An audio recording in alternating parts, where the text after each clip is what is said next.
Abramos a palavra de Deus em Mateus capítulo 22, versículos 23 ao 33, texto base do sermão dessa noite. Mateus 22, versículos 23 ao 33.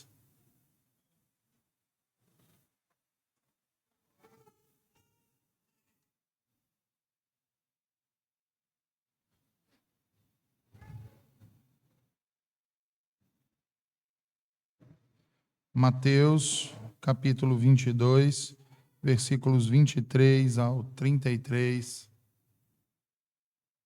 Assim diz o Senhor ao seu povo reunido nessa noite.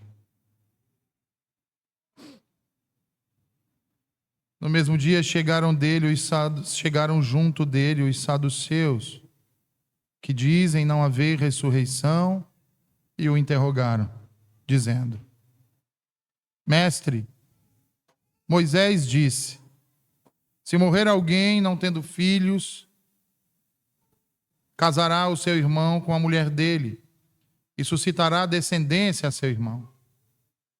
Ora, houve entre nós 7 irmãos, e o primeiro, tendo casado, morreu e não tendo descendência, deixou sua mulher a seu irmão.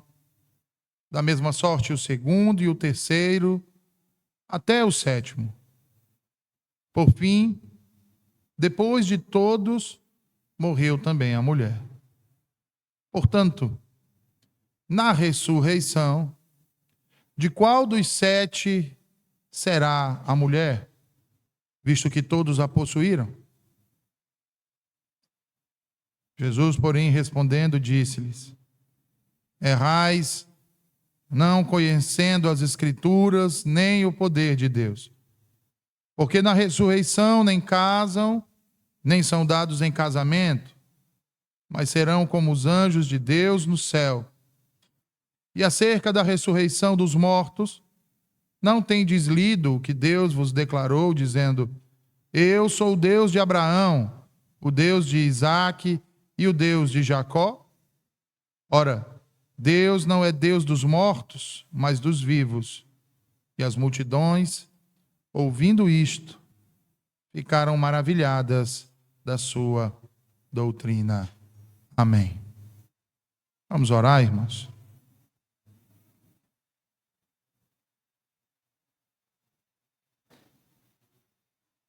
Senhor Deus, eis-nos aqui, Senhor, diante de Ti e da Tua palavra, que lida agora será pregada ao coração de cada um dos Teus filhos que aqui se encontram. Na verdade, será pregada, Senhor, a todos os que aqui se encontram. E por isso mesmo nós Te suplicamos, pela ação do Teu Espírito Santo, para que na proclamação da Tua palavra, os que aqui estão presentes ouçam a Tua voz, Senhor. Reconheçam-na e sigam-na em seus corações. Que as dúvidas, os erros, sejam todos dissipados diante da luz da Tua verdade nessa noite, Senhor. Ajuda-nos, pois necessitamos do Teu auxílio. Pois é através do Teu Santo Espírito que conseguimos compreender os Teus mistérios, a Tua palavra. E aplica as nossas vidas, ó Senhor, para o Teu louvor. Nós assim Te oramos. Amém. Vejam, irmãos, que dos últimos sermões que temos pregado aqui nesse capítulo 22, na verdade desde o capítulo 21, basicamente, tudo isso, todos esses discursos, todas essas parábolas, todas essas verdades, todos esses embates, todas essas tramas, todas essas armadilhas, pelo menos ao que parece, ocorreram no mesmo dia. Numa terça-feira, antes de sua paixão. De modo que nós podemos olhar e perceber quão fatídica terça-feira foi aquela para Jesus. O dia das perguntas, capciosas perguntas. O dia das armadilhas. O dia dos precipícios. Mas também o dia da verdade. Após ter desfeito a armadilha política de fariseus e herodianos sobre o tributo a César, agora chegam à presença do Senhor Jesus, um outro grupo de seus dias, aqui mencionados por Mateus e chamados por este discípulo de Jesus como saduceus, mostrando assim que a batalha pela verdade não havia terminado. Calvino, ao comentar acerca desse texto, observa como Satanás é capaz de unir homens fracos e ímpios, que em tudo mais divergem, para atacar a verdade de Deus, para atacar a obra de Deus, para atacar aqueles que são boca de Deus. Ora, fariseus e saduceus, assim como os herodianos, se odiavam mutuamente. Grandes e graves eram as razões para esse ódio, afinal, eles discordavam sobre muitas coisas. No entanto, irmãos, pelo que nós percebemos aqui no texto, todas essas discordâncias, todos esses problemas eram superados quando o assunto dizia respeito a Jesus de Nazaré. De modo que isso nos mostra que nunca devemos nos surpreender quando inimigos ideológicos se aliam contra o Evangelho. Vejam, os saduceus foram mencionados algumas vezes no Evangelho de Mateus. Porém, se nós compararmos com a quantidade de menções que foi feita neste mesmo Evangelho aos fariseus, por exemplo, percebemos que a citação por parte destes foi muito pouca. Pouca não quer dizer que foi a única.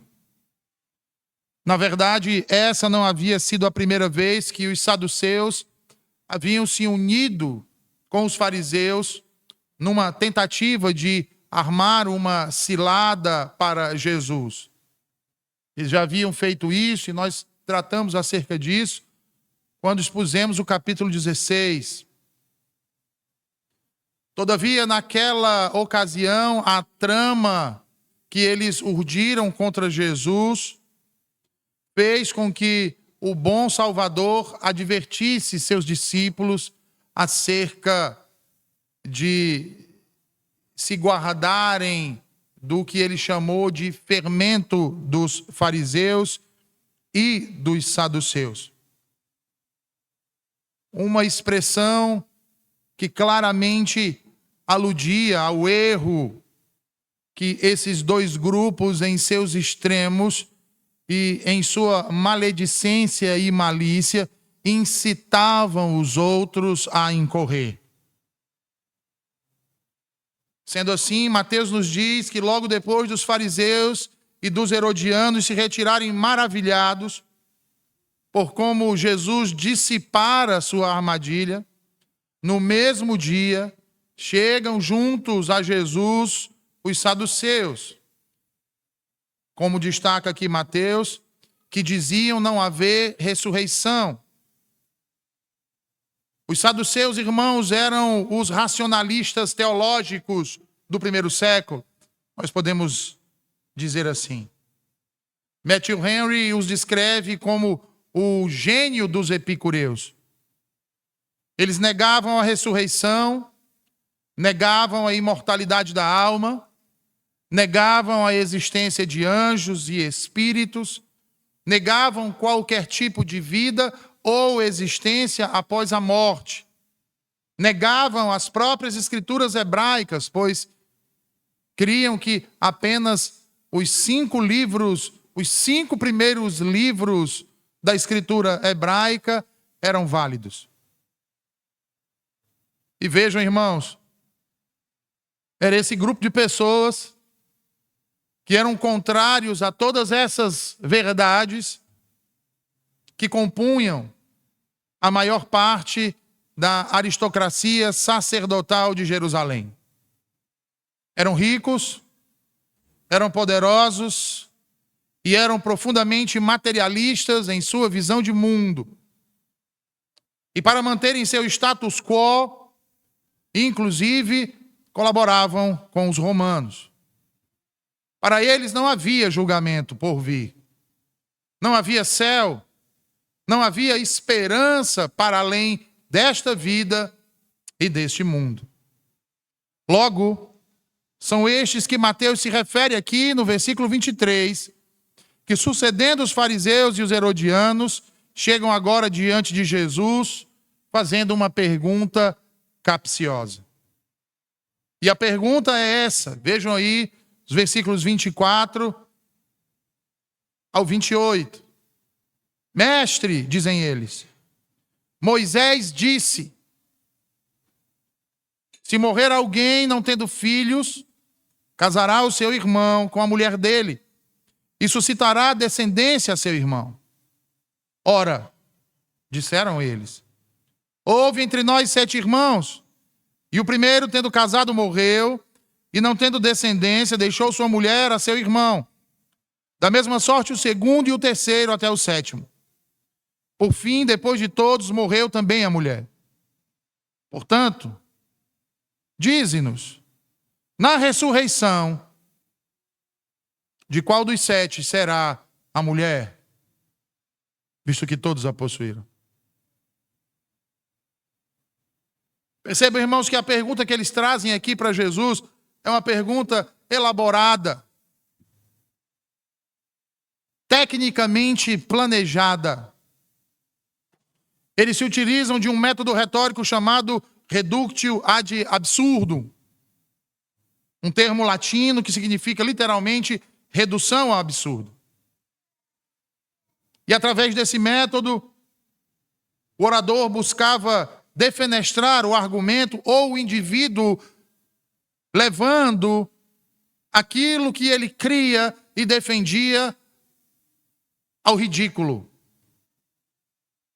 O orador, para provar que sua afirmação era verdadeira, ou que o argumento do seu oponente era falso, assumia então temporariamente que o oposto era verdade. Vejam, eles não criam na ressurreição, mas eles fazem a pergunta a Jesus como se crescem na ressurreição, dizendo, dize-nos como fica a situação dessa mulher e desses 7 homens que estavam conosco na ressurreição. Então eles assumiram temporariamente que o oposto era verdade. Pensando eles que em seguida mostrariam que essa suposição levaria de modo lógico a uma conclusão impossível, contraditória ou completamente absurda, portanto, ridícula. A ideia deles era ridicularizar Jesus na frente de todos. É isso que eles intentam fazer aqui. É descredibilizar a pregação e o ensino de Jesus Cristo, nosso Senhor bendito. E a pergunta que fazem a Jesus, irmãos, percebam que carrega como premissa a lei do levirato, que Moisés transmitiu lá em Deuteronômio capítulo 25, versículos 5 ao 10, se não me engano, mas mais especificamente pelo que eles aqui suscitam, não numa citação, pois o texto não é citado ipsilíteris, como está na Escritura, mas como uma paráfrase. Nela, Moisés determina que quando, vejam bem, nela Moisés determina, os irmãos podem abrir o texto em Deuteronômio 25 para conferir, e ali Moisés determina que quando irmãos morarem juntos e um deles morrer, e esse que morreu não tiver tido um filho, portanto, não tiver deixado um descendente, então a mulher dele, do falecido, não deverá se casar com um homem estranho ou um homem de fora. Ela deveria se casar com o seu cunhado, que a receberia como sua mulher e faria a obrigação de cunhado para com ela, ou seja, gerando uma descendência para o seu irmão naquela mulher. Esta era uma lei significativa para os saduceus, que acreditavam que essa era a única forma de vida após a morte que alguém poderia experimentar. Muito parecido com o argumento dos liberais de nossos dias, quando negam a ressurreição de Jesus Cristo. Quando dizem que Jesus Cristo não ressuscitou corporalmente, que Jesus Cristo ressuscita apenas no nosso coração. É por isso que ele permanece eterno, enquanto permanecer nos nossos corações. Vejam que a heresia não é nova, é antiga. Bem antiga. Portanto, morrer sem filhos para este grupo significava deixar de existir para sempre. E aqui, irmãos, vejam, sabemos que houve alguns casos na história judaica em que o princípio do levirato foi seguido à risca. Mas ao que tudo indica, irmãos, com o passar do tempo, esse procedimento foi perdendo força até cair em um desuso entre o povo judeu. Todavia, os saduceus o resgataram para encurralar Jesus. Assim, observem bem, irmãos. Depois de estabelecerem a premissa lógica, eles então fazem o teste lógico com a seguinte situação. Houve entre nós 7 irmãos, e o primeiro, tendo casado, morreu, não tendo descendência, deixou sua mulher a seu irmão. Da mesma sorte, o segundo e o terceiro, até o 7º morreram, e por fim a mulher morreu. Agora dize-nos, na ressurreição, de qual dos 7 será ela mulher, visto que todos a possuíram. Percebam, irmãos, que há quem defenda que essa hipótese que eles suscitam aqui era um caso real.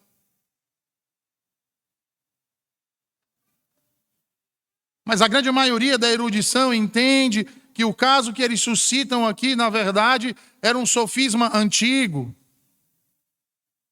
utilizado muito provavelmente por eles contra os fariseus para se desfazerem da doutrina da ressurreição. Dessa forma, eles acreditavam que de fato conseguiram encurralar Jesus, pois o levariam a admitir que a ressurreição, diante de uma situação como essa, não fazia sentido. E eles, de fato, irmãos, poderiam ter alcançado isso. Poderiam ter tido sucesso, êxito no seu intento. Se a ressurreição que eles negavam fosse a mesma ressurreição que a Bíblia e que, portanto, o Senhor Jesus ensinava. E esse é o grande ponto aqui, irmãos. Porque não era. Observem e prestem atenção, irmãos, olhem para o texto. O raciocínio deles presumia que a ressurreição, se existisse, deveria ser uma repetição ampliada das condições desta vida, ou uma continuidade desta vida. Casamentos, estruturas sociais, relações físicas, trabalho, problemas, enfermidades. E, de fato, essa era uma presunção grosseira e carnal sobre o estado eterno. Uma posição que invalida por completo tanto a premissa deles como o argumento como um todo deles. E a razão para isso é muito simples. Eles estavam aplicando categorias de um mundo caído a uma realidade não caída, de glória e incomparavelmente superior. E não há como estabelecer qualquer tipo de comparativo entre essas duas realidades, irmãos. Mas percebam que esse é um erro comum, principalmente entre aqueles que gostam de definir o eterno a partir do efêmero. Não dá para compará-los. São duas categorias absolutamente distintas.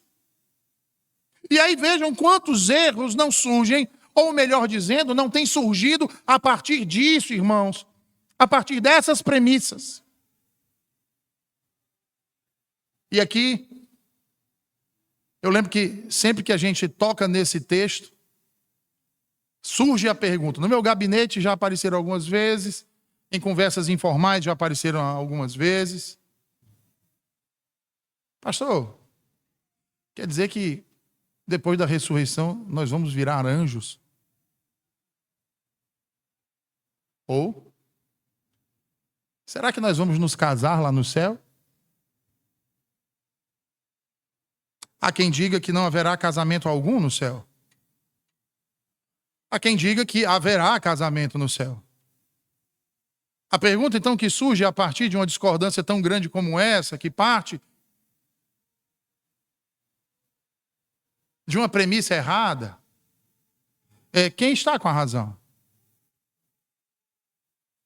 Percebam que é por causa dessa ignorância, e eu posso dizer generalizada muitas vezes, que Jesus então responde a eles dessa forma, como está escrito aí nos versículos 29 ao 32. Vejam aí o que Jesus diz no versículo 29, ele diz assim: errais. O que Jesus já começa dizendo? Olha, a premissa de vocês está errada. Agora eu vou dizer por onde é que vocês erram. Errais. Jesus vai dizer, vocês erram em 2 pontos. Primeiro, não conhecendo as Escrituras. Mas os saduceus se diziam doutores no quê? Nos 5 primeiros livros da Bíblia. Jesus está dizendo, vocês não conhecem as Escrituras. Qual é o segundo erro? Nem o poder de Deus. A resposta de Jesus, irmãos, não é gentil no seu diagnóstico. Porém, ela é profundamente misericordiosa na sua aplicação. Jesus começa sua resposta com uma declaração direta: errais, não conhecendo as Escrituras nem o poder de Deus. 2 deficiências são identificadas aqui. Primeiro, o desconhecimento das Escrituras. E parafraseando Matthew Henry, a ignorância é a causa do erro sobre a ressurreição e o estado futuro. Os saduceus não conheciam adequadamente nem o Pentateuco que diziam aceitar. Não percebiam que Moisés supunha a imortalidade da alma e o estado futuro como princípios da própria religião natural. E que a expressão, eu sou o Deus de Abraão, era uma prova da continuidade da vida além da morte.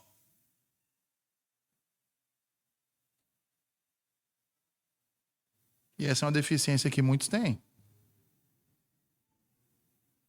Quer ver uma realidade dos nossos dias? Quantos pastores eu não escuto, muitas vezes dizendo, não, porque eu sou confessional. Eu sou confessional.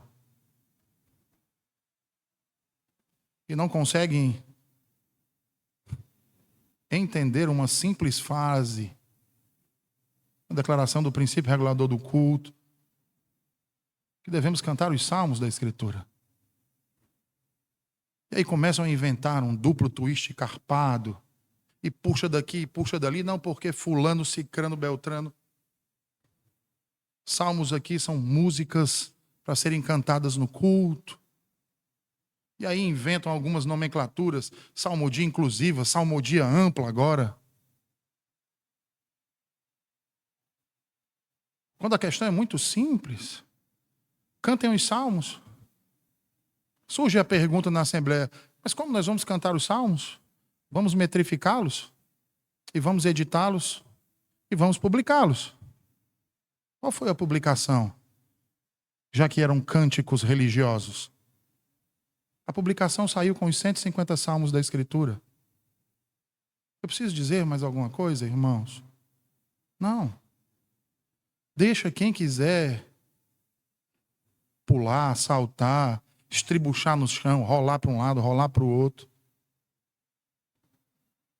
Ele pode até dizer, tudo bem, eu concordo que eles disseram isso, mas eu não concordo com essa declaração. É uma outra história. Mas não venha dizer que eles não estavam sendo objetivos ao declarar aquilo. Porque eles estavam. E isso fica claro quando, após a decisão, a ordem que desce para o parlamento é para a publicação de um saltério com os 150 salmos da Escritura. Veja que não é um problema só daqueles dias, entre os saduceus. É um problema ainda hoje, irmãos. Em nosso meio. Em nosso meio. A segunda deficiência é ainda mais grave. O desconhecimento do poder de Deus. Vejam, irmãos, a ignorância, a descrença ou a dúvida que muitos têm do poder de Deus é a raiz para muitos erros.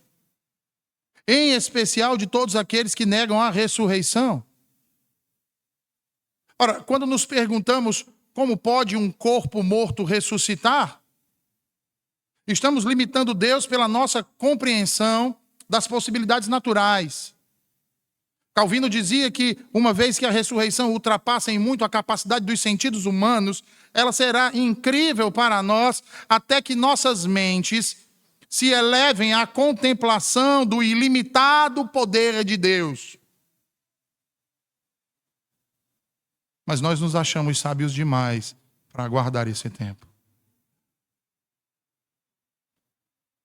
Mas este é o padrão diagnóstico que atravessa a história da igreja. Toda heresia se alimenta de alguma combinação de desconhecimento das Escrituras e subestimação do poder de Deus. Sempre, irmãos. Sempre. Quando a cristologia se deforma, por exemplo, a batalha que é travada entre muitas pessoas em compreender as duas naturezas de Cristo surge porque alguém não conheceu adequadamente o que as Escrituras ensinam sobre a natureza do Filho de Deus. Vejam, ou porque limitou o poder de Deus para assumir a natureza humana sem deixar de ser plenamente divino. Quando a doutrina da providência é negada, é porque alguém não leu bem as Escrituras sobre a soberania de Deus. Ou porque subestimou o seu poder de governar a história sem violar a liberdade das criaturas. O problema não está no que a Bíblia diz, o problema está na nossa capacidade limitada de compreender muitas coisas e de confundi-las de acordo com a nossa própria vontade, para satisfazer os nossos próprios desejos. Daí, irmãos, a importância de cultivarmos o estudo sistemático e devocional das Escrituras, não como um exercício acadêmico, frio,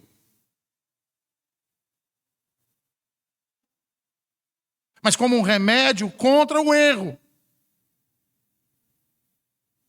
Calvino dizia que a palavra de Deus é a grande armaria da qual extraímos armas tanto ofensivas quanto defensivas. E sendo assim, eu os exorto hoje aqui, irmãos, sondem seus corações hoje. Perguntem a si mesmos sobre isso. Como tem sido minha devoção pessoal? Ela tem sido suficiente para que eu possa discernir e responder os erros teológicos do meu tempo que surgem todos os dias? Será que eu tenho capacidade de responder isso com a verdade? Biblicamente? Qual é a concepção que nós temos da ressurreição? Se é que temos uma concepção de fato, ou um mero achismo. E mais, Será que eu tenho uma visão do poder de Deus suficientemente alta para que a promessa da ressurreição seja para mim uma certeza e não uma esperança tímida?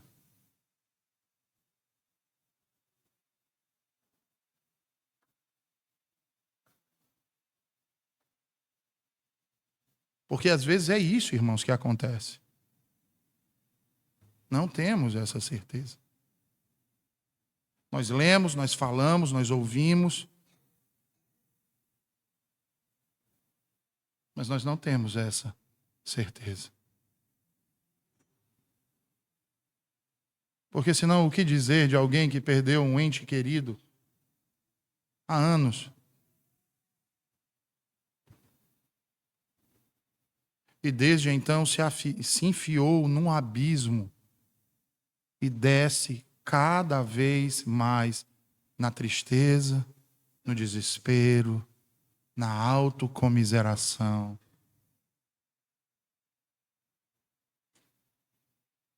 Por isso, irmãos, ouviu, talvez até saiba dizer, mas não acredita que Deus é poderoso para ressuscitar os mortos. Os saduceus se achavam sábios e conhecedores da Torá judaica, todavia Jesus expõe sua ignorância ao anular a premissa de seu argumento, mostrando que o mesmo não se baseava na Escritura nem em Moisés, mas naquilo que eles mesmos haviam dito que era o certo. Por isso, ele prossegue em sua resposta e aplicação, dizendo: na ressurreição, nem se casam, nem são dados em casamento, mas serão como os anjos de Deus no céu. Prestem atenção às palavras de Jesus aqui, irmãos.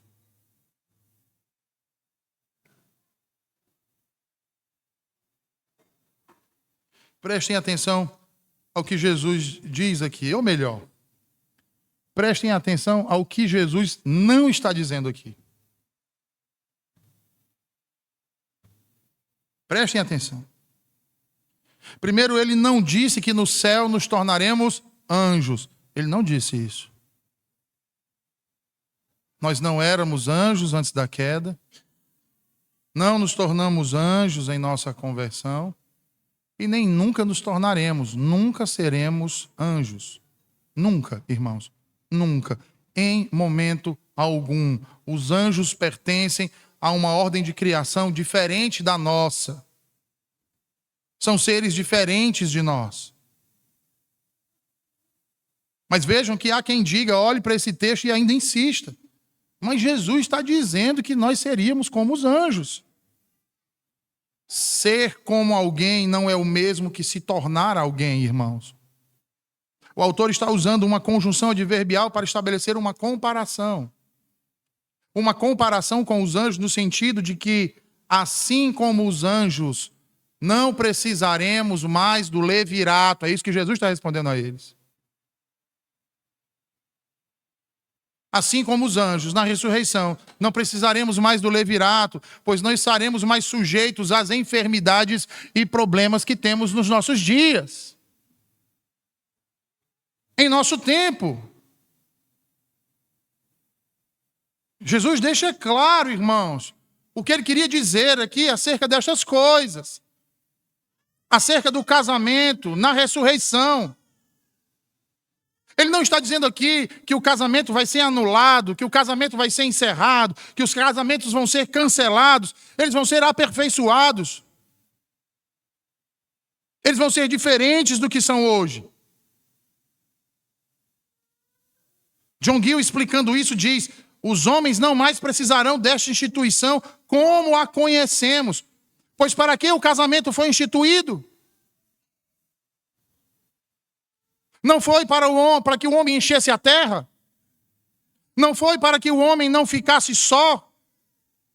Ora, uma vez que o novo céu e a nova terra estará cheio da glória de Deus e habitado pelos todos os seus santos anjos e os seus eleitos, qual necessidade então haverá? Entretanto, eis uma grande verdade que surge a partir daqui, Porque mesmo que na ressurreição, a instituição do casamento, conforme conhecemos, seja descontinuada, o amor continuará existindo. Meus irmãos, neste mundo caído, o relacionamento mais íntimo que nós podemos ter com qualquer outro ser é o que nós temos com a nossa esposa. Logo, eu não creio que o amor que sinto por ela, ou o amor que ela sente por mim, ou a intimidade que desfrutamos desaparecerá quando formos aperfeiçoados na ressurreição. Pelo contrário, isso vai se aprimorar.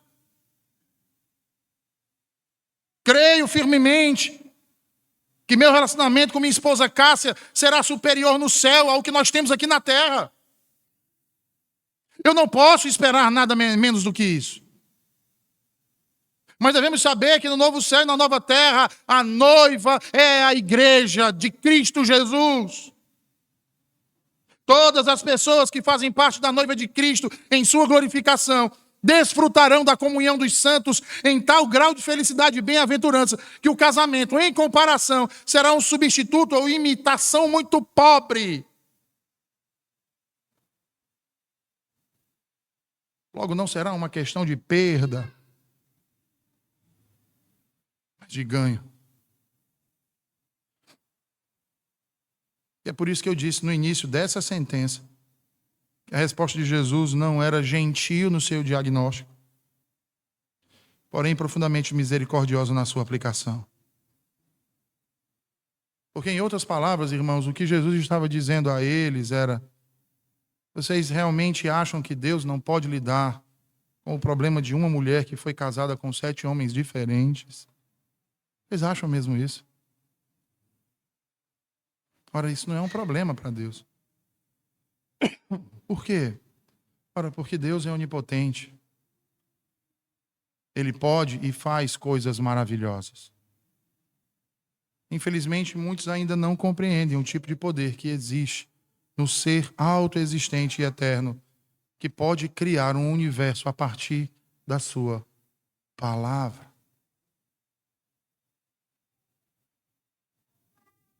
As pessoas que duvidam disso hoje são como aqueles saduceus do primeiro século. Eles não têm noção do poder de Deus, que é a fonte de todo o poder que existe. Por isso devemos ter cuidado, irmãos, para não limitarmos Deus em nossos pensamentos. Porque o poder de Deus é maior do que tudo o que conhecemos. No entanto, vejam aí, Jesus não limitou sua resposta à pergunta absurda dos saduceus no tocante ao casamento levirato.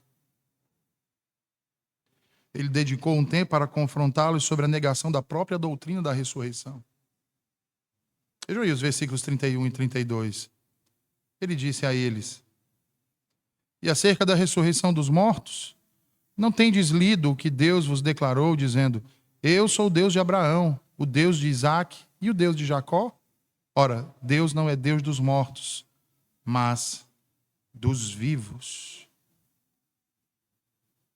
É significativo que, ao apresentar evidências bíblicas da ressurreição, Jesus não tenha recorrido, por exemplo, aos livros históricos, aos profetas, aos escritos.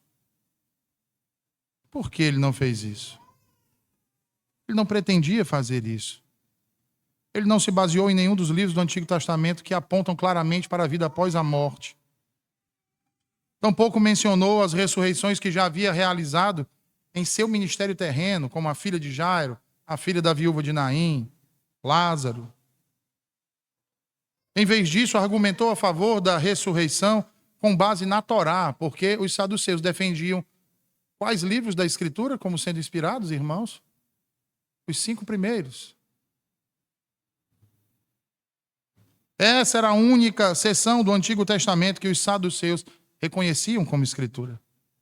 E se havia alguma frase que não saía da cabeça deles e que certamente eles sabiam de cor e salteado, era exatamente esse que Jesus citou para eles. O Deus de Abraão, o Deus de Isaac e o Deus de Jacó. Portanto, não há dúvidas de que Jesus estava argumentando a favor da ressurreição com base na autoridade que os saduceus reconheciam. É possível que Jesus estivesse simplesmente chamando a atenção para o fato de que, quando Deus é identificado na Bíblia, ele é sempre identificado no presente do indicativo. Poderíamos argumentar que Jesus estava insinuando que, se não houvesse ressurreição dos mortos, Deus teria dito que era o Deus de Abraão, Isaac e Jacó. Assim, ao usar o presente do indicativo, Jesus estava declarando que os patriarcas ainda estavam vivos e, portanto, havia ressurreição. Ele não era, ele é. Ele é o Deus de Abraão, ele é o Deus de Isaac, ele é o Deus de Jacó. Ele é o nosso Deus. No entanto, há mais aqui nas palavras de Jesus. Porque ele mostra que o relacionamento de Deus com Abraão, Isaac e Jacó era baseado em uma aliança eterna que ele fez com eles. A aliança que Deus fez com Abraão não morreu com a morte de Abraão. Nem morreu quando Isaac morreu. Nem morreu quando Jacó faleceu. O relacionamento que Deus estabeleceu com os patriarcas era eterno e não foi anulado pela morte. Percebam que essa ideia tem implicações maravilhosas para nós, pois estamos numa aliança superior, como diz o apóstolo Paulo em Hebreus 7, 22, 12, 24. Aquele que é o primogênito dentre os mortos será o primogênito de muitos irmãos. E embora possamos atravessar o vale da sombra da morte, a ressurreição de Cristo é a garantia de Deus que viveremos por toda a eternidade. E é por isso que Mateus então conclui dizendo que as multidões ouvindo aquilo se maravilharam com o ensino de Jesus. Porque não foi apenas a pergunta capciosa dos saduceus, não foi apenas a pergunta capciosa dos herodianos, não foi apenas as várias tentativas dentre os fariseus, não foi apenas as muitas armadilhas dos escribas, dos sacerdotes, do sumo sacerdote. Não foi apenas isso. Mas a todos eles, Jesus falou a verdade, combatendo as mentiras e as insinuações. Jesus havia silenciado os fariseus, havia silenciado os herodianos e agora fazia o mesmo com os saduceus. E limitando-se àquilo que eles tinham conhecimento. Quiseram torná-lo ridículo. Mas quem pagou de ridículo foram eles. Seu ensino era maravilhoso aos olhos deles. No entanto, ainda assim o rejeitavam, irmãos. Essa é outra realidade que Mateus quer nos mostrar aqui. Porque mesmo vendo como Jesus era sábio e detentor da verdade, ainda assim não creram nele.